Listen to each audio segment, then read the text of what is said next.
अगर मुझे ऑप्शन मिलता तो मैं घर पे बैठकर एक राइटर बनती। Conversation with my to be husband, और हमारी अरेंज मैरिज थी, 21 साल में मेरी शादी हो गई थी।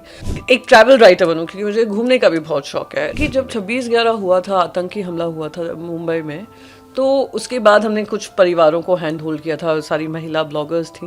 मेरी बेटी बस 2 साल की थी जब मैंने राजनीति में शुरुआत की। मैं बच्चों को जब गिफ्ट भी देती हूँ, जब किसी बर्थडे पार्टी में जाती हूँ, किताब ही देती थी। रीडिंग इज़ अ वेरी, और मैं हर पेरेंट को बस यही एडवाइस करूँगी कि एकेडमिक्स इज़ नॉट एवरीथिंग।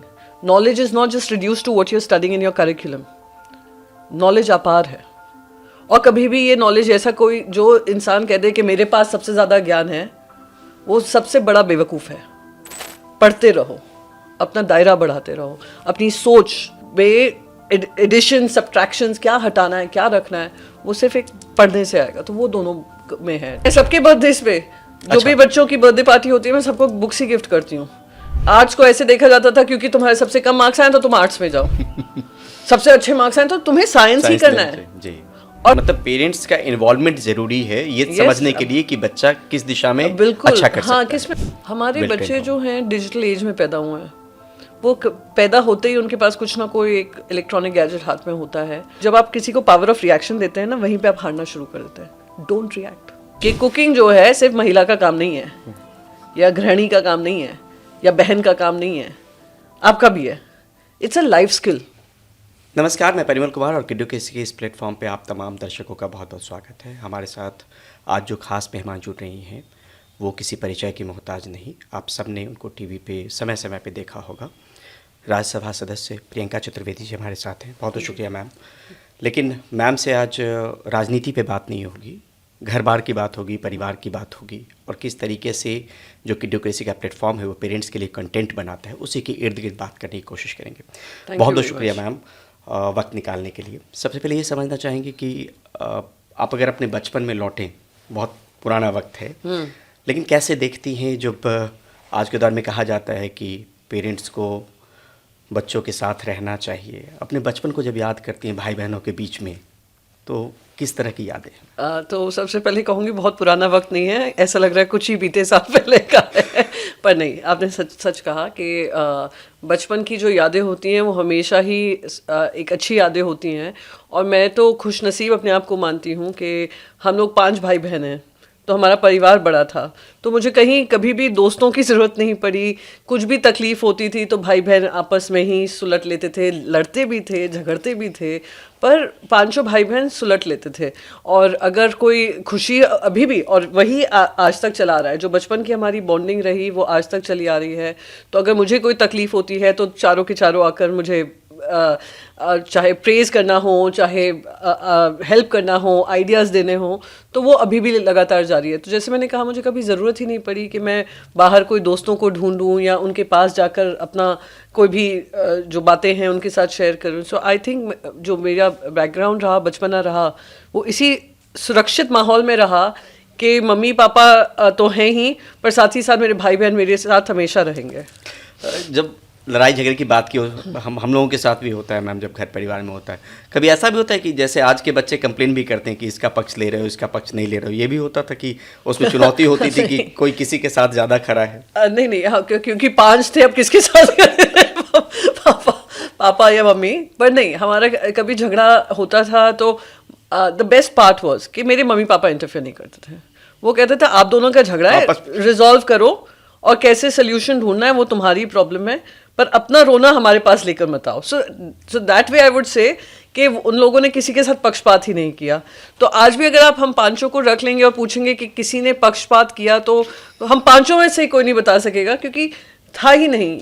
अगर मम्मी पापा के मन में रहा हो किसी एक का या कुछ, तो उन्होंने कभी साझा नहीं किया। But that is why I think हमारे ये कॉन्फिडेंस है कि कभी भी अगर कोई चैलेंज आता है तो हम किसी और की तरफ ना देखकर हम आपस में परिवार की तरफ पहले तो अपने आप रिजॉल्व करने की कोशिश करते हैं, या फिर परिवार की तरफ जाकर देखते हैं, क्योंकि कोई भेदभाव किसी में रहा नहीं। पर हाँ, झगड़ते हम थे, और आउट ऑफ द 5 मैं सबसे काम थी। मैं एक्चुअली सबका रिजॉल्व कराती थी, कभी कभी हो जाता था and people use to be, हमारे भाई बहन कभी कभी सरप्राइज हो जाते थे कि ये आज प्रियंका ने क्यों लड़ाई कर ली है। तो मैं यूजुअली वाज द वन के बैलेंस ला रही हूँ, या सबसे बड़ी बहन और सबसे छोटे भाई, क्योंकि एकदम से दोनों का एक मदरली, जो क्योंकि एल्डेस्ट थी वो मदरली रिलेशनशिप सा हो गया था, तो कभी कभी she use to look from that perspective, तो मैं बीच में हमेशा रिजॉल्व करी थी, क्योंकि थर्ड भी हूँ तो बैलेंस दोनों तरफ बना हुआ था। कभी लगा कि शुरुआती दौर में कि पॉलिटिक्स में आ पाएंगे, राजनीति में आ पाएंगे, जब बड़ी हो रही थी या पढ़ाई कर रही थी, कॉमर्स बैकग्राउंड भी रहा है मैम, जी जी, जैसे मैंने जाना है, तो कभी ऐसा रहा कि पॉलिटिक्स में आना है? कभी नहीं, कभी नहीं। और मैं ये बिल्कुल कॉन्फिडेंस के साथ कह सकती हूँ, क्योंकि हमारे घर में जब भी चर्चा होती थी, और क्योंकि हम एक कंजर्वेटिव फैमिली से, मेरे पेरेंट्स काफ़ी फर्स्ट जनरेशन मूवर्स थे, उत्तर प्रदेश से मुंबई आए थे, तो कंजर्वेटिव इन द सेंस उनका ये फीलिंग था कि लड़कियों की शादी जल्दी हो जानी चाहिए और फिर वो पढ़ाई कर लें, और पढ़ाई के बाद जो उनको करना है ससुराल में जाने के बाद करें। तो यूजुअली होता था, तो हमारा कोई ऐसा कोई कहे कि एम्बिशन था या था, तो हम बहनों में ये था कि हाँ we have to be independent, पर ऐसा नहीं था कि हमें कौन सी लाइन में जाना है, क्या करना है। अगर मुझे ऑप्शन मिलता तो मैं घर पे बैठकर एक राइटर बनती। हाँ। पर मेरा पॉलिटिकल इंटरेस्ट, ऑफ कोर्स पापा काफ़ी पॉलिटिक्स में इंटरेस्टेड थे, और उस समय के ज़माने में हमें हमेशा वो 9 बजे की बुलेटिन दिखाते थे दूरदर्शन की, जो हम कहते थे कि नहीं देखनी है। अब वो दूरदर्शन की बुलेटिन के लिए मैं इंतज़ार करती हूँ कि काश न्यूज़ जो होती है उस तरीके की हो जाए, जहाँ पे न्यूज़ होता था, इस तरीके का डिबेट घमासान नहीं होता था। तो वो हम ज़रूर देखते थे, बोर हो जाते थे, दुखी होते थे, पर पापा ज़रूर दिखाते थे कि ये देखना ज़रूरी है, देश में क्या चल रहा है, क्यों हो रहा है, विदेश में क्या हो रहा है, ये तुम लोग का जानना ज़रूरी है। आई think that was a blessing in disguise. और पापा लिखते भी थे काफ़ी, तो मुझसे हिंदी में, जब उनकी हैंडराइटिंग बहुत बुरी थी तो मुझसे लिखवाते थे, तो इसलिए थोड़ा पॉलिटिकल इंटरेस्ट था भी, पर कभी ये नहीं था कि ये मेरा करियर बनेगा या मेरा गोल बनेगा या मैं कभी खुद अपने आप को पार्लियामेंट में पाऊंगी।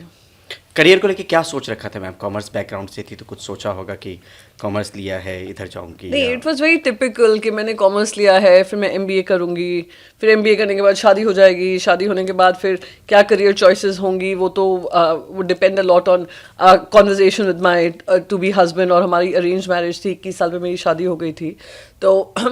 तो जैसे मैंने कहा, अगर मुझे ऑप्शन मिलता, तो मैं ऑप्शन मिलता इन द सेंस कि अगर मैं कहूँ सबसे सुकून वाला मेरा क्या एक सपना था कि मैं बैठकर एक किताब लिखूं, और वो किताब ऐसी हो जो मेरे मन की जो सोच है, जो विचार हैं, उनको मैं रख पाऊँ। एक ट्रैवल राइटर बनूं, क्योंकि मुझे घूमने का भी बहुत शौक है, और दूसरे दूसरे देशों में जाकर देखना कि क्या है, कैसी उनकी ज़िंदगी होती है, कैसे वो लोग जीते हैं, क्या उनके तौर तरीके हैं। तो उसके बारे में एक ट्रैवल राइटर का भी एक ड्रीम था। पर वो ये टिपिकल कि यहाँ से हम एमबीए करेंगे, एमबीए से अगर कुछ जॉब मिलता है वो जॉब करेंगे, उस तरीके की सोच थी। I wasn't very ambitious, let me tell you. That all changed later in my life. माता पिता को अगर याद करती हैं आप अपने अतीत में जाके, तो आपको क्या लगता है कि कहाँ कहाँ पर जो एक सपोर्ट है, जो पेरेंट्स का एक सपोर्ट होता है? क्योंकि जब आपकी नर्चरिंग हो रही होती है तो व्यक्तित्व में जो चीज़ें दिखती हैं वो परवरिश का एक हिस्सा है, परिवार का एक हिस्सा है। माता पिता को कैसे आप उसमें देखती हैं कि मैं कहूँगी कि मेरे माता पिता विद द चैलेंजेस, अब मुंबई आए, मुंबई में 5 लोगों को बच्चों को संभालना, तो वो एक बहुत इजी टास्क नहीं है। मेरी मदर, मैं जानती हूँ कि कहीं टोटली होम मेकर थी, और पूरा उनका फोकस ये था कि हमारी परवरिश करनी है। कभी हमें ये फीलिंग नहीं हुई कि हम कुछ कमी है, कुछ है। और पापा भी पूरी कोशिश करते थे कि जितना इन्वॉल्वमेंट हो पाए। और मैं तो कहूँगी कि जो स्ट्रेंथ होती है, साइलेंट स्ट्रेंथ होती है एक माँ की, वो I would say that changed my career also, my thought process also. So मेरी मदर का बहुत योगदान रहा कि मैं कभी भी कुछ करने जा रही हूँ तो वो हमेशा इंकरेजिंग होती थी कि लेट हर ट्राई इट। वो आज भी है। कभी हम पांचों, क्योंकि हम पांचों की पढ़ाई में अलग अलग वो थी, I was pretty good, my sister, older sister was slightly weak, she wasn't very interested in studies. I mean हर पांचों का अलग अलग वो था, थॉट प्रोसेस था, और एजुकेशन में वो ये थी पकड़। तो कभी मम्मी पापा ने ये फीलिंग नहीं दी कि अगर तुमने पढ़ाई लिखाई नहीं की, you will be a bad human being, और योर ग्रेड्स आर लेसर, तो तुम्हें क्या कमी रह गई टाइप्स। कभी ये फीलिंग नहीं दी कि हम किसी तरीके से हम में कुछ कमी है। और हर चीज़ जो हमने करने की कोशिश की, चाहे मेरी सबसे बड़ी बहन हो, right now she is also pretty successful in the area she works in, मेरी बहन बाकी बहनें भी very successful in what they are doing, and my brother also. तो कभी ये फीलिंग नहीं दी कि तुम कहीं से भी तुम्हें कोई कमी है, और जो तुम करने जा रहे हो उसको हमेशा इनकरेज किया। और सिमिलरली विद माई फादर, मेरे फादर का बस ये था कि हाँ, क्योंकि हम लोग मथुरा से आए हैं और हमें अपनी समाज में ही शादी करनी है, तो ये सारे उनका जो कहते हैं कि एक बाउंड्रीज जो होती हैं वो बताते थे, पर वो भी बहुत इनकरेजिंग थे। कभी उन्होंने ये नहीं कहा कि डोंट ट्राई दिस आउट और don't try that out. They always felt कि do what you can best do, but don't ever think regret कि तुमने नहीं किया। और अगर फेल भी हो जाते थे, मैं बताऊं, एक और चीज़ थी मम्मी पापा में है, अभी भी है दोनों में, कि अगर तुम फेल भी हो जाओ ना, तो वो यही आकर कहेंगे कोई नहीं, ट्राई तो किया, फिर से करेंगे, फिर से कामयाब होंगे। और मैं हमेशा ये जो फीलिंग है मैं हमेशा लेकर अपने साथ आगे बढ़ी हूँ कि क्या हो गया, कोशिश ही तो की, हो सकता है सक्सेस नहीं मिली अभी, आगे जाकर अगर मैं रीथिंक करूँ, रीवर्क करूँ, मिल जाएगी कामयाबी भी। तो ये उनमें मम्मी पापा ने हमेशा मुझे मैं कहती हूँ, और मैंने अपने बच्चों में भी करने की कोशिश की। आज के दौर में स्ट्रेस में बहुत सारे स्टूडेंट्स रखते हैं मैम, कोटा वगैरह की खबरें आती रहती है। पुराने वक्त में नंबर को लेकर भी कोई दबाव रहता था, नंबर गेम या मार्क्स को लेकर, या कम मार्क्स आ गए या ज़्यादा आ गए, उस पर अप्रिशिएशन या एफर्ट्स को लेकर? नहीं, एफर्ट्स को लेकर तो हमेशा अप्रिशिएट किया, marks were never the problem. कभी मेरे पापा ने ये नहीं कहा कि तुम कोई उनके मन की काम करो, या उनके मन का उनके सपने अपने हाँ, कि अपने सपने उनके थ्रू, जैसे होता है ना कि पढ़ाई को लेकर कि, और वो खुद चार्टर्ड अकाउंटेंट थे, सीए हैं, और उनका बस ये फीलिंग था जिसमें तुम्हें खुशी मिले। यू नो, आई थिंक आजकल यही होता है कि काफ़ी माँ बाप अपने बच्चों से पूछते नहीं हैं, उनको बचपन से ये बोल दिया जाता है कि तुम्हें डॉक्टर बनना है, तुम्हें सीए बनना है, तुम्हें इंजीनियर बनना है, और वो जो पुराने जो करियर चॉइसेस हैं, या तुम्हें सरकारी नौकरी करनी है, तुम्हें आईएएस बनना है। कोई बच्चे से पूछे कि तुम्हारी क्या तुम्हें किस में खुशी मिलती है। हमने देखा है काफ़ी बार डिस्करेज भी करते हैं कोई अगर जगह पे जाना हो। अगर मैं बचपन से कहती हूँ मुझे पॉलिटिशियन बनना है, तो आई एम श्योर मेरे पेरेंट्स भी डिस्करेज करते हैं। तो कुछ ऐसी स्ट्रीम्स हैं जहाँ पेरेंट्स पुश भी करते हैं, और पर मेरे साथ नहीं हुआ। मैं बस यही कहूँगी, हर पेरेंट्स से यही कहूँगी कि जब मैं कोटा का मैं सुनती हूँ, बहुत बार सुनती हूँ और देखती हूँ, मैंने वो मुद्दा उठाया भी है पार्लियामेंट में, कि अपने बच्चों से पूछिए, और अगर वो नहीं कर पा रहे हैं ना, तो राइट टाइम पे उनको वापस खींच लीजिए, वापस बुला लीजिए, वापस उनसे कहिए कि ठीक है, जब तुम्हारा मेंटली तुम प्रिपेयर्ड हो कुछ करने को, जो तुम्हारे मन का है वो आप करो, क्योंकि आई ऑलवेज से जिसमें तुम्हारा दिल होगा ना, उसी में आपकी सक्सेस होगी। जिस चीज़ में दिल नहीं है, यू डन इट बिकॉज क्योंकि कोई एक्सटर्नल प्रेशर है, तो आप करोगे तो हो, पर एक जो लाइफ होती है, लाइफ में जो खुशी होती है करने की, वो कम होती है। But it's sometimes good also. I mean I am very, यानी मैं कभी लगता है कि नहीं, माँ बाप डायरेक्शन देते हैं, कभी लगता है कि नहीं, माँ बाप प्रेशर डालते हैं, तो नहीं, पेरेंट्स को डायरेक्शन ज़रूर देना चाहिए कि अगर तुम्हारा, and that can only come if you are looking at your child closely, कि क्या उनके इंटरेस्ट हैं, क्या उनको करना है। So that is also important. एक सेंस ऑफ डायरेक्शन दीजिए and then leave it on the child, क्योंकि ज़िंदगी उन्हें जीनी है। आपने बच्चों पे भी काम किया है मैम जी, स्ट्रीट चिल्ड्रन वगैरह को लेके मैं पढ़ रहा था, तो उस पर भी काम है, और पहले से भी किस तरह का काम है जो बच्चों को लेकर आपने किया है मैम? देखिए, जब 26/11 हुआ था, आतंकी हमला हुआ था मुंबई में, तो उसके बाद हमने कुछ परिवारों को हैंड होल्ड किया था, सारी महिला ब्लॉगर्स थी, वो सब मिलकर, और उसी से मेरा जो थॉट प्रोसेस था बदला था। वरना कोई मुझे 30 इयर्स पूछता कि तुम पॉलिटिक्स में जा रही हो, मैं कभी नहीं होती। पर 26/11 जब हुआ और मैंने देखा कि even if one person steps out to help, उससे कामयाबी मिलती है, एक खुशी मिलती है, एक सेटिस्फैक्शन होता है कि हाँ, मैंने किसी की मदद करने की कोशिश की, और उसमें मैं थोड़ा उनकी ज़िंदगी में कंट्रीब्यूशन करने से उनको कामयाबी मिली। तो ये सेंस ऑफ सेटिस्फैक्शन बहुत हाई था। और साथ ही साथ जो हुआ था उससे मैं बड़ा पीड़ित भी थी कि 26/11 इतना बड़ा आतंकी हमला हो जाता है। तो after hand holding some families, फिर मेरा डायरेक्शन चेंज हुआ, मेरा ज़्यादा फोकस हो गया कि मैं सोशल वर्क में काम करूं। और सबसे पहले मुझे लगता था कि बहुत सारे बच्चे ऐसे हैं जो स्लम्स में रहते हैं, और मुंबई में क्योंकि इट्स एन एक्सपेंसिव सिटी, महंगा शहर है रहने में, तो माँ बाप दोनों ही काम करते हैं, तो वो लोग कहीं ना कहीं जो बच्चे होते हैं ना वो पढ़ाई में अगर उनका मन नहीं लग रहा होता है तो वो डिस्ट्रैक्ट होकर ऐसी चीज़ों में पढ़ते हैं जो हानिकारक समाज के लिए होती है।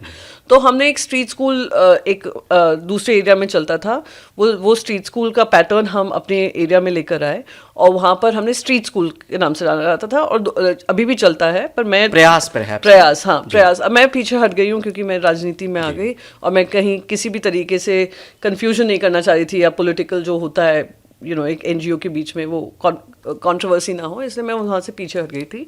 पर ये आइडिया ये था कि 2 घंटे जो बच्चों की वीकनेस है, पढ़ाई में डिसइंटरेस्ट क्यों होता है कि जो सब्जेक्ट उनको नहीं समझ में आ रहा है वो नहीं समझ पा रहे हैं और टीचर्स भी ऐसे सिखा रही हैं जिसमें डिसइंटरेस्ट होता है। स्पेशली पब्लिक स्कूल्स में कभी कभी होता है कि there are some very good teachers but there are some teachers जहाँ पे अगर शुरू से बेस खराब हो जाए बच्चों का तो वो आने वाले समय में उनका इंटरेस्ट नहीं रहता।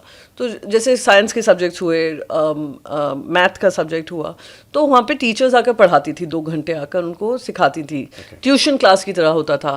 और जो बच्चे एनरोल नहीं थे स्कूल्स में हम उनको एनरोल भी कराते थे और कोई बच्चे ऐसे भी थे जहाँ पे उनका इंटरेस्ट नहीं, कितनी भी आप कोशिश कर लो नहीं हो रहा था, तो हम वो भी पीड़ा समझ रहे थे। तो इंस्टेड ऑफ देम वो focusing on formal education and dropping out, हम उनको स्किल बेस्ड ट्रेनिंग देते थे ताकि अपने पैरों पे खड़े हो, जैसे अपने पैरों पे इंडिपेंडेंट बने रहें कभी भी। और खास करके महिलाएं, मैं हमेशा महिलाओं से कहती हूँ कि आपको फाइनेंशियली इंडिपेंडेंट होना बहुत ज़रूरी है। भले ही स्किल बेस्ड जॉब हो, मेहंदी एप्लीकेशन हो, ब्यूटिशियन हो या नर्स ट्रेनिंग हो, because you don't want to study too much. हम कोशिश ये करते थे कि आप एटलीस्ट 10th तक पास कर लो, फिर आप स्किल ट्रेनिंग पर। काफ़ी महिलाएं वहाँ पे 8th ग्रेड में छोड़ देती थी, तो हम कोशिश करते थे जितनी भी हमसे हो पाती थी कि हम उनको स्किल करें, because it's very important to be financially independent. जी। जो राजनीति है उसमें भाग दौड़ बहुत रहती है, आप अलग अलग जगहों पर आपकी व्यस्तता भी रहती है। बच्चों को, जो बेटा और बेटी हैं, उनको कैसे वक्त दे पाई या कुछ रहा कि कहीं चूक भी हो गई, वक्त भी नहीं दे पाई इस चीज़? मैंने हर समय कोशिश की कि अपना एक बैलेंस बनाऊं, पर हाँ मुझे हमेशा ये लगा कि, और हर बार वो चेंज नहीं होने वाला वो सेंटिमेंट, कि जब वो जब बढ़ रहे थे, मेरी बेटी बस 2 साल की थी जब मैंने राजनीति में शुरुआत की और बहुत हेक्टिक होता था, पूरे देश भर में घूमती रहती थी और बच्चों के साथ कम समय बीतता था, पर जो भी समय मिलता था मैं उनके साथ पूरा निभाती थी।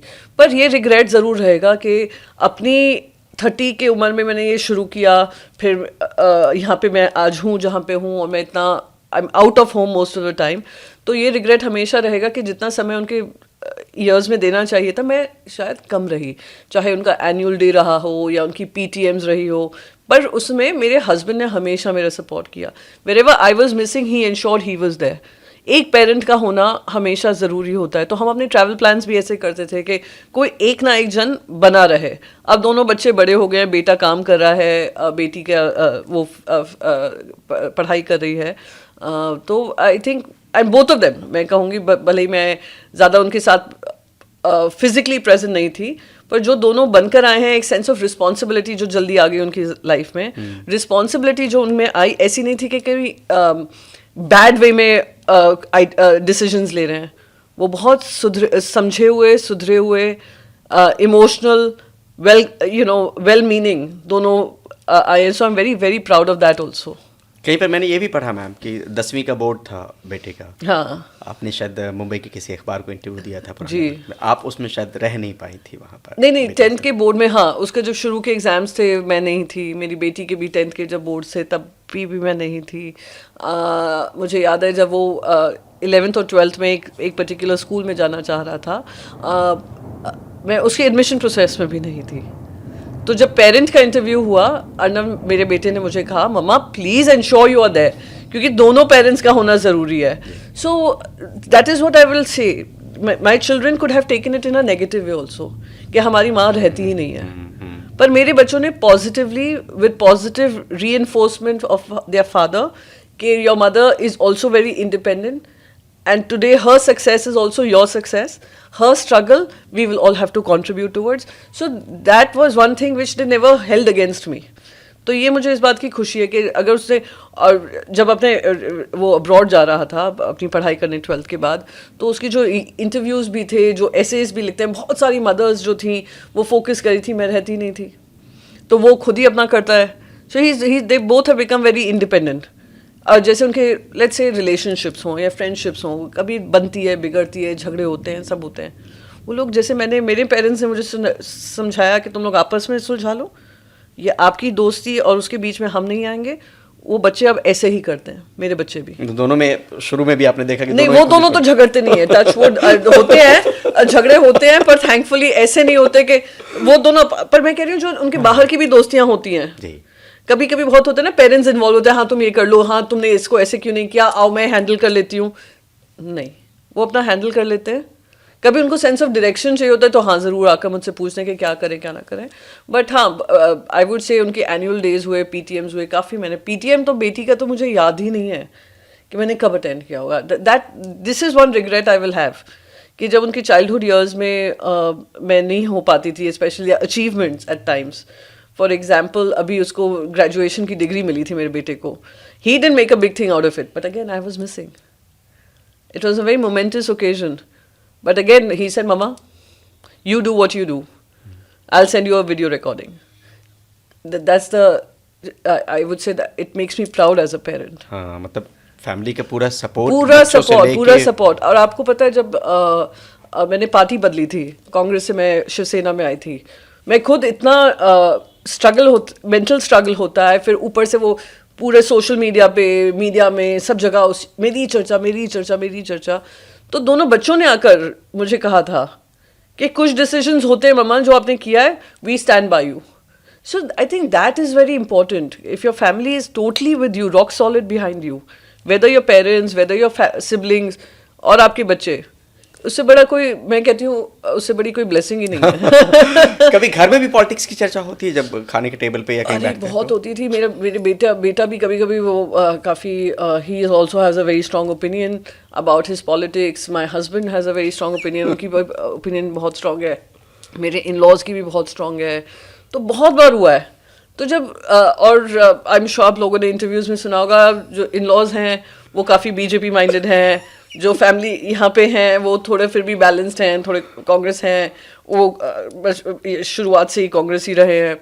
तो जब टेबल पे आते थे सबका घमासान होता था। 2014 की बात करें, सबकी अपनी ओपिनियन है और सब। And can you imagine, I was the only one quite. तो बतौर बहू आपको चुप ही मैंने कहा कि अपने रिश्ते संभालने हैं, राजनीति तो मैं टीवी पे कर लेती हूँ, अपने करियर में कर लेती हूँ, इस परिवार में मेरी राजनीति मुझसे नहीं हो पाएगी, या उस पर चर्चा या उस पर अपनी इनपुट्स नहीं हो पाएगी। हुए हैं पर कभी कभी एस्केलेशन हुआ है, बट देन आई रियलाइज्ड कि कभी डाइनिंग टेबल्स पे किसी का डिसीजन चेंज नहीं हो रहा है, और डाइनिंग टेबल कॉन्वर्जेशन से कोई अपना सोच नहीं बदल लेता। तो इम्पॉर्टेंट ये है कि हम अपने काम से अपनी बातें अपनी तरीके से रखते रहें और विद फुल कमिटमेंट करते रहें, पर जो रिश्ते हैं, पारिवारिक रिश्ते हैं, उसमें कहीं खटास ना आए, वो कोशिश करते रहें। क्या कभी ये भी वक्त निकाल पाई मैम कि बच्चों को बैठ के कुछ पढ़ाए भी शुरुआती दौर में, जो एक यूजुअली जो पेरेंट करते हैं, क्योंकि आप एक शख्सियत के तौर पे हैं, लोग सुनेंगे भी, ये हम समझना चाह रहे हैं कि बैठ के पढ़ाना, बच्चों को सिखाना, इसमें क्या कोई डेली रूटीन दिनचर्या का हिस्सा ऐसा रहता? नहीं, एक्चुअली दोनों इस मामले में एकेडमिकली इतने सक्षम थे कि मुझे कोई ऐसा उनको फोर्स या प्रेशर नहीं करना पड़ा, या उनके साथ बैठने की ज़रूरत पड़े, या उनको बताने की ज़रूरत पड़े कि अपना होमवर्क करिए, ये करिए, वो करिए। और काफ़ी प्रैक्टिकल बेस्ड एजुकेशन हो गई है कि वो उनका खुद का पर्सनल इन्वॉल्वमेंट होना ज़रूरी है। तो जहाँ उनको सपोर्ट लगता था, बिल्कुल support, but sense of direction कि ये इम्पॉर्टेंट है और ये इससे तुम A to B, B to C, ऐसे आपको आगे बढ़ना है। And that I am not compromising on. आपकी स्ट्रगल है, I am there to support you and help you. पर मोस्ट ऑफ द टाइम, जैसे दिन में शाम के वक्त हम या मैं या मेरे हस्बैंड पूछ लेते थे कि कोई किसी चीज़ में दिक्कत आ रही हो तो हम आपको स्टेप इन करें।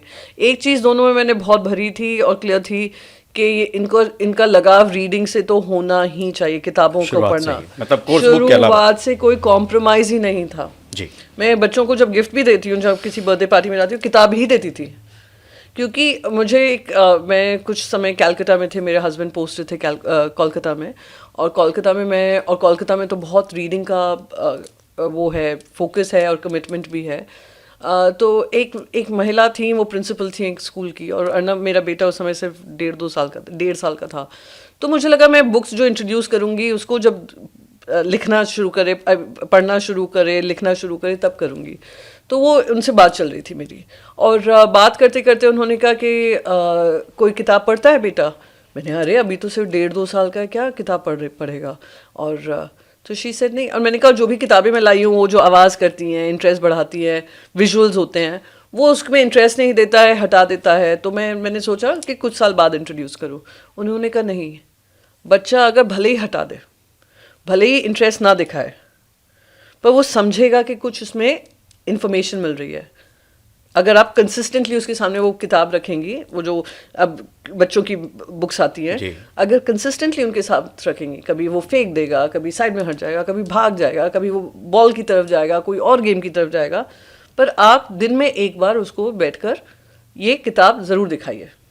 और मैंने कोशिश की, और तब से जो उसका इंटरेस्ट मैंने देखा जो किताबों में रहा, I think he was less than 10 years old, और उसने पूरे हैरी पॉटर सीरीज़ फिनिश करी थी।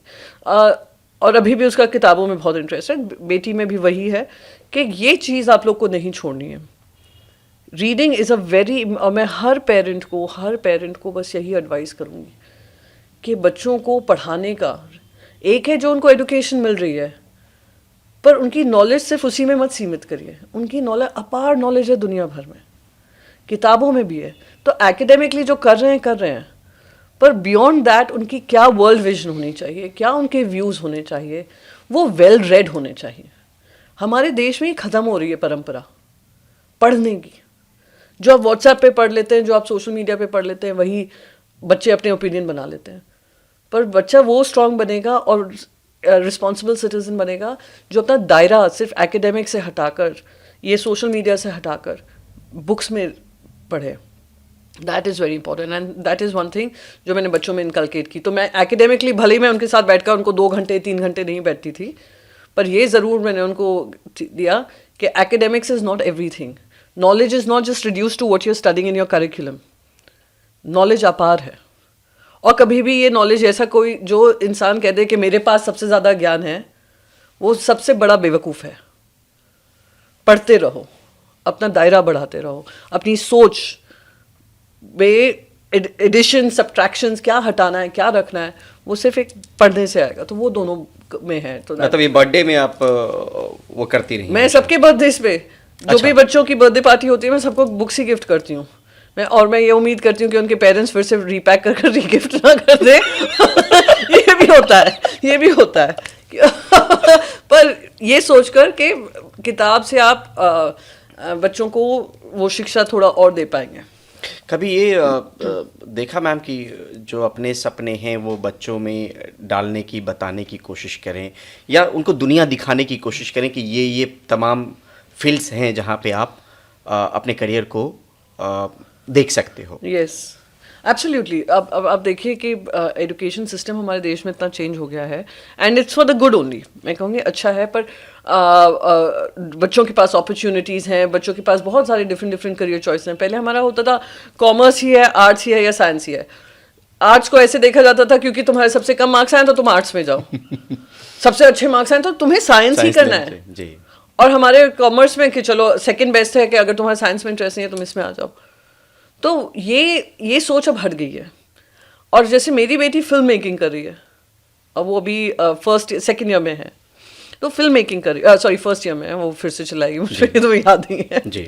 वो फिल्म मेकिंग कर रही है। बेटे ने जो किया वो क्वांट फिनेंस में किया, एनालिसिस में किया, अप्लाइड मैथ एंड स्टेटिस्टिक्स में किया। So those options have change, दायरा बढ़ गया है एजुकेशन का। पर हाँ, बच्चों का क्या इंटरेस्ट है वो ऑफ कोर्स रखकर उनको एक डायरेक्शन देकर कि जी तुम्हारे जो इंटरेस्ट मुझे लग रहे हैं, इंटरेस्ट एरियाज ये लग रहा है, उसमें अगर आपको काउंसलर की भी हेल्प लेनी पड़े मैप करने के लिए कि क्या इनके लिए बेस्ट रहेगा, तो वो काउंसलर जो मैपिंग करते हैं वो भी बता सकते हैं कि these are strong areas, core areas, and those are the weaker areas. तो वो फिर उसके बाद अपना स्ट्रीम चुनें और करें, तो वो इंटरेस्टिंग, वो बेटर रहेगा और बेटर आउटकम्स भी रहेंगे। मतलब पेरेंट्स का इन्वॉल्वमेंट ज़रूरी है ये समझने के लिए कि बच्चा किस दिशा में बिल्कुल अच्छा कर सकता है। किस में अच्छा कर सकता है। बहुत बार होता है कि बच्चों का इंटरेस्ट नहीं होता है, रुझान नहीं होता है। फॉर एग्जांपल मैं भी इन हाइंडसाइट सोच सकती हूँ कि शायद मुझे कॉमर्स ना लेकर आर्ट्स करना चाहिए था। ये हाइंडसाइट में सोच आती है कि हो सकता है मैं अगर आर्ट्स में होती तो मैं ज़्यादा और आगे बढ़ सकती थी in terms of what I see myself fitting in that role. तो ये इन हाइंडसाइट कोई रिग्रेट नहीं होना चाहिए बच्चों को। और मेरा बेटा तो पहले अमेरिका गया पढ़ने, उसका मन वहाँ पर नहीं लगा। तो एक बच्चे को ये भी आकर कहना तो आपसे कि मेरा मन नहीं लग रहा है, मैं यहाँ पर अकेला महसूस कर रहा हूँ। कॉन्फिडेंस ऐसा है कि हाँ, आप कह सकते हैं। अंडर ग्रेड प्रोग्राम करने गया था Communication और एक अच्छा। दिन अचानक से उसका मुझे फ़ोन आया कि थोड़ा मुझे लग रहा था थोड़ा डिसइंटरेस्टेड सा हो रहा है। फिर मैंने उससे पूछा कि व्हाट इज़ इट, तो उन्होंने कहा मेरा यहाँ पे मन नहीं लग रहा है, मैं अकेला सा महसूस करता हूँ। तो हमने इमीडिएटली उसको कहा कि अगर तुम्हारा मन नहीं लग रहा है तो हम प्रेशर भी नहीं डाल सकते। थोड़ा प्रेशर भले ही मैंने लगाया हो, मेरे हस्बैंड ने इमीडिएटली मुझसे कहा नहीं कोई प्रेशर नहीं है, लेट हिम कम बैक और यहाँ पे अपनी पढ़ाई करें। वो आ गए वापस और यहाँ पे खुश है और अपनी पढ़ाई कंटिन्यू करे। तो मैं ये कहती हूँ कभी कभी ऐसा भी होता है। एज ए पेरेंट आपको सपोर्ट करना है। उसका मन था कि जाकर अंडर ग्रेड प्रोग्राम अपना वहाँ करे, वहाँ पे जाकर उसको, और हम उससे कहते रहे कि नहीं अपना ग्रेजुएशन करने के बाद जाना वो ज़्यादा बेटर रहेगा, यूल बी, आपने पूरा और समझ लिया होगा, अडल्ट हैं आप, 18 पे आप लोग अंडर ग्रेड के लिए चले जाते हैं विदेश। और फिर अचानक से आप एक पूरे घर में रहे हैं, घर में देखभाल करने वाला कोई ना कोई रहा है साथ में, फिर आप अकेले से हो जाते हैं। या तो आप इट बिल्ड्स यू और इट ब्रेक्स यू, और आप कहीं ना कहीं बीच में खो जाते हैं। तो उसका डिसीजन था जाना, फिर उसी का डिसीजन था कि कॉन्फिडेंटली हमसे आकर कह सकता है कि this is not working out for me, तो it didn't work out, so it's okay, it's absolutely okay. So यही है कि बस कोई रिग्रेट नहीं रहना चाहिए कि ये कोशिश नहीं की। आज के दौर में ये भी होता है मैम कि अब स्मार्टफोन और सोशल मीडिया का दौर बहुत तेज़ी से आया है और हर किसी के हाथ में स्मार्टफोन है। उस दौर में भी स्मार्टफोन थे जब बच्चे बड़े हो रहे बिल्कुल। होंगे। क्या कुछ अपने हिसाब से आप चीज़ों को करती थी कि कितना वक्त रहें ना रहें, या किस तरीके से उनको? हमारे बच्चे जो हैं डिजिटल एज में पैदा हुए हैं, वो पैदा होते ही उनके पास कुछ ना कोई एक इलेक्ट्रॉनिक गैजेट हाथ में होता है, जहाँ पे चाहे उनके गेम्स का हो, चाहे वो आईपैड हो, चाहे वो मोबाइल फ़ोन हो, चाहे वो कंप्यूटर स्क्रीन हो। हम लोग खुद भी कितना काम अब हमारा उसी पे चला गया। सो बच्चों को उससे दूर रखना इट्स नेक्स्ट टू इम्पॉसिबल।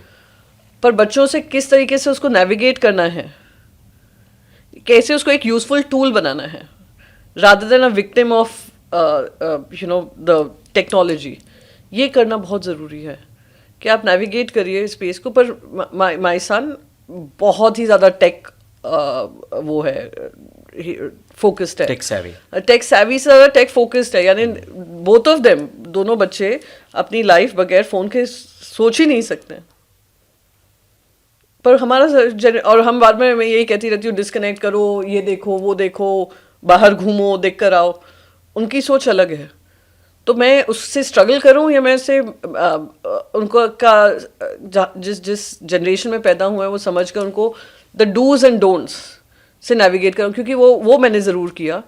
उनको पूरा उस पर से हटाना या डिस्कनेक्ट करना, वो जो चीज़ आप उनसे दूर रखेंगे they get attracted, more attracted to it. जो चीज़ आपसे उनसे बात करने को रोकेंगे उतना ही वो अट्रैक्ट होते हैं उस आइडिया से। सो मैंने कभी उनको डिस्करेज नहीं किया, बोल लीजिए। कभी कभी वो भी गुस्से में अगर बोल लेते हैं मुझे तो मैं सुन लेती हूँ और फिर उसके बाद कहती हूँ कि दिस जो आपने रेज ऑफ टोन, एंगर जो दिखाया, was it worth it, was it worth it, and then they rethink what they doing. For example मेरी बेटी बहुत रिएक्ट करती है बहुत सारी चीज़ों को। मैंने कहा जब आप किसी को पावर ऑफ रिएक्शन देते हैं ना, वहीं पे आप हारना शुरू कर देते हैं। डोंट रिएक्ट नहीं करोगे किसी चीज़ के लिए, if it's not important for you don't react. अपना ब्लड प्रेशर, अपना दिमाग क्यों उसमें व्यर्थ कर रहे हो? And anger only troubles your mind, it doesn't give you peace. So learn not to react to circumstances at times which do not need your reaction. Understand what needs your reaction and save that reaction. So those are things जो life lessons उनको देती रहती है। काफ़ी बार मैं अपने बेटे से भी कहती हूँ कि तुम अब आप 22 साल के हो, मैंने 21 में शादी कर ली थी और मैं घर संभाल रही थी, यू नो। तो ये भी बहुत होता है। तो वो कहता है वो आपका ज़माना था, ये मेरा है। तो ये बता, क्योंकि 22 में ज़्यादा बोल भी नहीं सकती हूँ, क्योंकि now he is an adult, he can think for himself, he has a mind of his own. तो I keep telling him at 21 I was married, I was handling a house, I was working. Okay mamma, I am also working, but not handling the house. But he understands कि जब क्योंकि रहा हुआ है वो भी खाना बनाना हो या कुछ करना हो, ये मैंने ज़रूर सीखा. जी, यही समझना चाहते कि कुकिंग जो है सिर्फ महिला का काम नहीं है, या गृहिणी का काम नहीं है, या बहन का काम नहीं है, या आपकी बुआ चाची मासी उनका काम नहीं है, आपका भी है. It's a life skill. It's not a gender based job, life skill है ये. तो वो आपको आना चाहिए. तो वो काफ़ी अपनी इनफैक्ट क्योंकि काफ़ी फिटनेस में था वो काफ़ी सारी कुकिंग अपनी खुद ही करता था, क्योंकि वो क्या कैलोरी कॉन्शियस, प्रोटीन कॉन्शियस काफ़ी है. वो अभी भी उस पर ध्यान देता है. एक टाइम जो फैमिली के साथ जब बिताते हैं तो वो जो क्वालिटी टाइम के जो मायने मतलब हैं उसको आप कैसे देखते हैं मैम? आई थिंक वो बहुत इम्पॉर्टेंट है, क्योंकि क्योंकि आई ऑलवेज एनकरेज कि जो भी आपके मन में हो आप बोलिए. कुछ भी ऐसा ना हो कि आप पीछे हटें या डर के मारे कि मम्मी पापा से मैं कैसे कहूँ, ये फीलिंग हो. तो हम दोनों ने ही, both my husband and my self, my बेटी भी जो है बड़ी कॉन्फिडेंटली आकर हमें सब कुछ बताती है.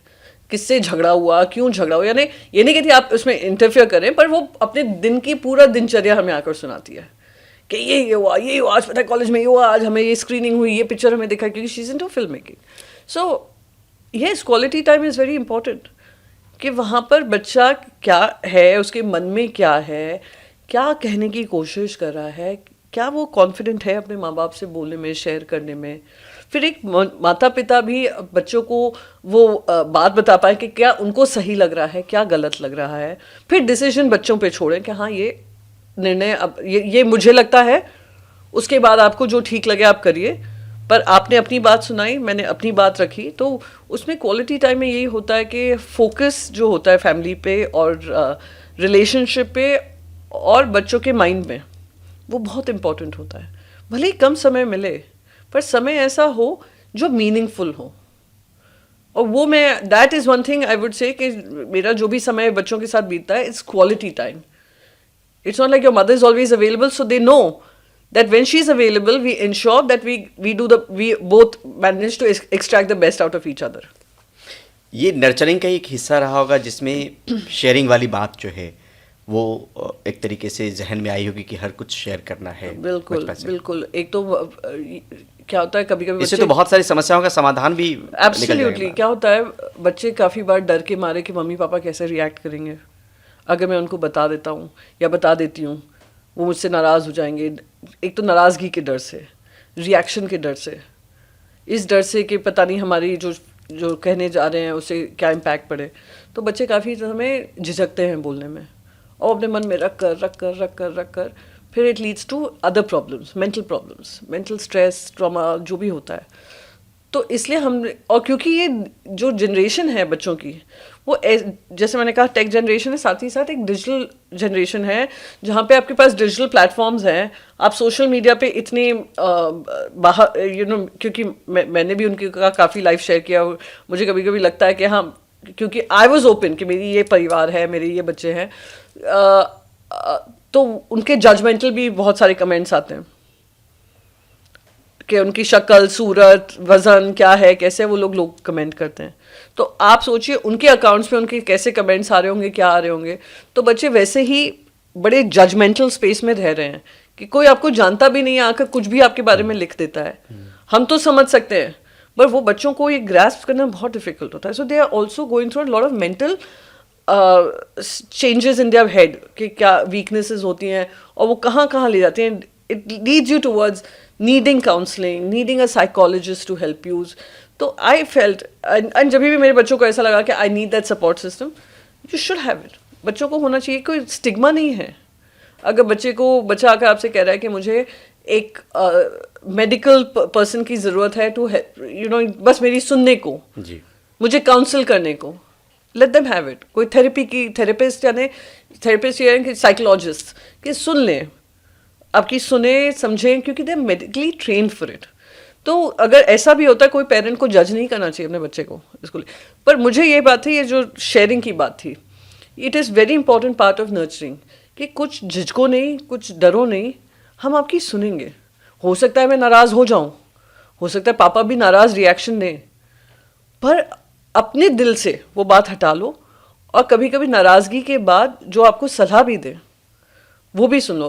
पर मोस्ट ऑफ द टाइम नाराज़गी कम रहती है। पहले ये होता है कि नहीं, पहले आप जो हुआ ठीक है, ये यहाँ पे हाँ पता चले, हाँ ठीक है आपने हमें बताया है एंड वी रिस्पेक्ट दिस कि आपने हमें आकर बताया है, पर ये आपसे गलत हुआ, ये आपसे गलत हुआ है, अगली बार ऐसा मत करना। क्योंकि मुझे याद है कि एक बार वैसे तो Mumbai is a very safe space, पर मेरी बेटी कहीं बाहर मॉल में थी, वो अराउंड 10:30 PM वो एक ऑटो लेकर आ रही थी तो वो एक ऐसे एरिया से आ रही थी जो काफ़ी सुनसान रहता है उस समय पर वो डर रही थी बोलने में हमें कि मैं ऑटो से आ रही हूँ। वो हमें कह के गई थी कि मेरे फ्रेंड मुझे ड्रॉप कर देंगे। अब वो आ रही थी ऑटो से और वो बताए ना हमें कि मैं अकेली आ रही हूँ, और हमें लग रहा है कि वो ऐसे आ रही। जब वो आई और उसने जब कहा कि ऑटो फेयर, मेरे पास फेयर नहीं है, आप ऑटो के can you send money down, तो हमने कहा आप ऑटो से क्यों आई, और अगर आपने ये डिसीजन लिया हमें बता देती, at least we would have kept track of where you are. कि इन प्लेसेस ऑफ इमरजेंसी हमें पता ही नहीं है आप कहाँ हो, किसके साथ हो। तो वो जब उसको पहले हमने पैसे दे दिए ऑटो वाले को, वो दे दे, फिर हमने उसको बैठकर समझाया।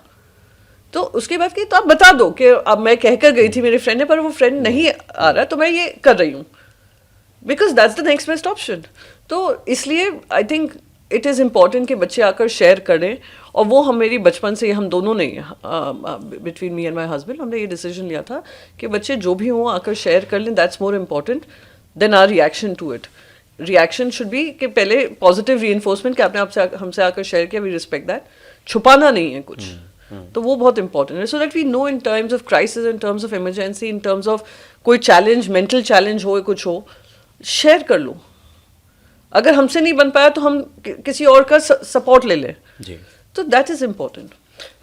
कुछ किताबें मैम अचानक से रैपिड एक तरीके से हो जाएगा, ये कुछ किताबें जो आपको लगता है कि बच्चों के हाथों में ज़रूर होनी चाहिए, पेरेंट्स ज़रूर थमाएं उनके हाथों में जब से पढ़ने की उम्र होती है, जब 7-8 साल के आसपास के हों कम से कम, तो जब वो बुक पढ़ सकें, एक तो आदत शुरू से लगनी चाहिए। हाँ।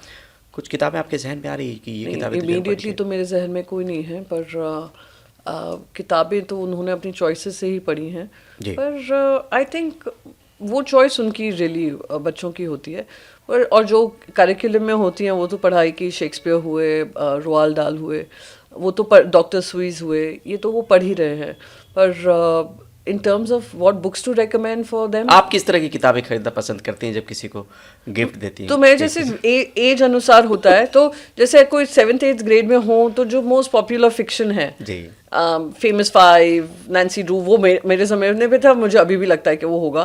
पर जैसे मेरे बच्चे वो जो बुक सजेस्ट करते हैं, या मैं कभी कभी I go by the recommendation of the book store कि आजकल के बच्चे क्या पढ़ रहे हैं, what do they like reading. तो बहुत सारी ऐसी सीरीज आई थी, मेरी बेटी मुझे बताती रहती थी, तो मैं going by what she is saying मैं जाकर खरीद लेती हूँ ना। If you ask me to name them, आप वक्त निकाल पाती हैं मैम पढ़ने को लेकर? मैं तो बहुत पढ़ती हूँ। मैं मेरी तो लाइफ में बचपन से ही पढ़ने का इतना मेरा शौक रहा है, और इसीलिए मैं सोचती थी मैं किताब लिखूंगी ज़रूर लिखूंगी और कॉलम्स लिखना, ये सब लिखना वो मेरे शौक रहा ही है। तो रीडिंग एक कमिटमेंट है, रीडिंग एक कमिटमेंट इसको लेकर है कि आप अपना, जैसे मैंने शुरू में ही कहा, नॉलेज का विस्तार तो होता ही है, साथ ही साथ आपकी वोकैबुलरी भी बढ़ती है। आपका ये भी समझ में आता है, भले मैंने क्योंकि जब बचपना था हमारा, हम 5 भाई बहन थे, हमने ज़्यादा ट्रैवल नहीं कर पाए। हम जब भी जाते थे हमारा समर वेकेशन मथुरा में होता था, क्योंकि वो मम्मी पापा का कमिटमेंट था। मम्मी अपनी फादर मदर से मिलती थी, अपने परिवार से मिलती थी, पापा अपने परिवार से मिलते थे, तो दादी बाबा नानी नाना सबका कनेक्शन आपका होना चाहिए। वो हमारे समर वेकेशन वहीं बीते थे। किताब के माध्यम से मैं दुनिया घूम लेती थी कि पेरिस कैसा है, फ्रांस क्या होता है। तो किताब ने जो क्रिएटिविटी भी जो बढ़ाता है, आपकी वोकैबुलरी बढ़ाता है, आपको ऑल्सो एक मैनरिज्म सिखाता है कि दूसरे देशों में किस तरीके की रीत रिवाजें हैं, क्या उनके दिनचर्या होता है, कैसे हमें, अगर मैं कभी वहाँ पे टूरिस्ट बनकर जाऊँ, how do I blend in rather than standing out, कि कहीं उनको असहज महसूस ना हो क्योंकि मैं उनके देश में हूँ। So those are kind of things जो किताब बढ़ाता है। तो मैं तो बचपन से ही बहुत किताबें पढ़ती हूँ, और अभी भी किताब पढ़ ही रही हूँ। मेरे यूजुअली इन अ वीक में एक किताब तो ख़त्म कर ही लेती हूँ, इफ़ नॉट मोर। आज के दौर में पेरेंट्स को आपकी तरफ से क्या सलाह, मोटे तौर पे बातचीत तो हुई, लेकिन जो आप कहना चाहती हैं? मैं जो बस यही देखती होंगी? कहूँगी कि आजकल का जो वर्ल्ड विजन है बहुत ही अलग हो चुका है फ्रॉम व्हाट वी, हम लोग अगर जैसे कोई हमें कहेगा हम जिस जनरेशन से हम आए, मेरे बच्चों को लगता है कि मैं, ऑफ कोर्स जैसे आपने कहा कि आपको बीते साल की याद है, काफ़ी टाइम पहले की बात है तो बच्चों को भी यही लगता है। पर एडवाइस बस ये है कि एक पेशेंस, हम एज पेरेंट्स पेशेंस होना बहुत ज़रूरी है। ये भी याद रखना ज़रूरी है कि हाँ ये हमारे बच्चे हैं, पर उनकी सोच हो, हमें उनको डायरेक्शन दे सकते हैं, पर हम उनको रास्ता दिखा सकते हैं, रास्ता चलाना, और उस रास्ते पे उनको चलना है या नहीं चलना है, करियर वाइज बोल रही हूँ, नॉट के बैड वेज, वो उनके ऊपर थोड़े डिसीजंस देने चाहिए। And I think decision making capacity बच्चों में होनी चाहिए, पेशेंस उसके लिए ज़रूरी है। Secondly give them that space कि ये मेरी सोच है कि आप ये करिए, पर आपकी क्या सोच है, तो उससे क्या होता है उनकी भी क्रिटिकल थिंकिंग बढ़ती है। अगर आप उनके हाथ में कुछ थमा दें कि ये डिसीजन है, वो कभी सोच ही नहीं पाएंगे independently. So give them that space and the independence also with full faith कि तुम जो करोगे, हार जीत जो भी होगी, हम तुम्हारे पीछे खड़े हुए हैं, right. So patience, then life training skills, बेटा हो बेटी हो, कुकिंग, बेटा हो बेटी हो, दोनों को पता होना चाहिए कि दूसरे जेंडर के क्या बाउंड्रीज होती हैं, किस तरीके से पब्लिकली बिहेव करना होता है। जैसे मैंने आपको कहा, एज अ टूरिस्ट अगर हम कहीं जा रहे हैं तो हम ऐसे रील बनकर ना रह जाएं कि हम लोग ने किस तरीके से बिहेव कर रहे हैं। असिमिलेशन जो कहते हैं कि आप अगर टूरिस्ट बनकर जा रहे हैं तो कैसे उस जगह की आप सम्मान करते हुए। सो ये होना चाहिए। But I think most importantly sense of support हमेशा रहना चाहिए, जजमेंटल नहीं, सेंस ऑफ सपोर्ट, क्योंकि जज तो उनको आजकल पूरी दुनिया ही कर रही है सोशल मीडिया पे। As parents this positive reinforcement कि जो भी है करिए, success failures do not make a human being, they only make a better human being, and failures make you a human being who can handle failures. उसको आप जज मत करिए।